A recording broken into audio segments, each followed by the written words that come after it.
Assalamualaikum warahmatullahi wabarakatuh. Jumpa lagi dengan saya Ragandria. Kali ini saya akan mereview sebuah mesin penghancur batu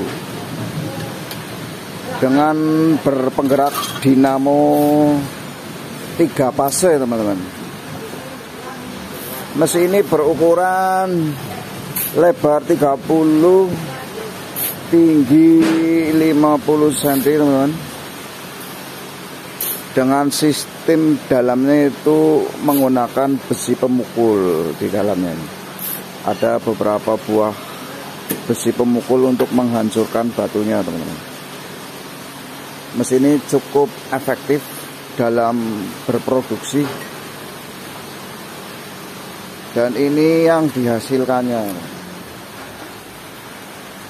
abu batu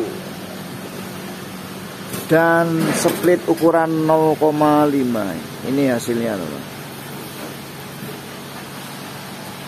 Walaupun mesin ini kecil, ukuran kecil, tapi dalam sehari kurang lebih 6 jam itu dapat menghasilkan split dan abu batu kurang lebih 6 kubik dalam satu harinya. Nanti kita coba lihat proses cara kerjanya, kita saksikan saja. Check it out.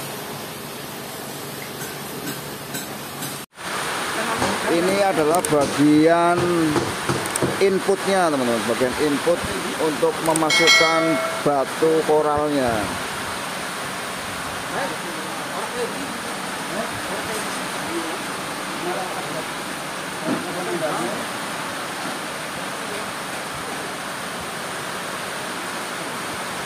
Ini ukuran bibir lebar 40 kali 60 cm.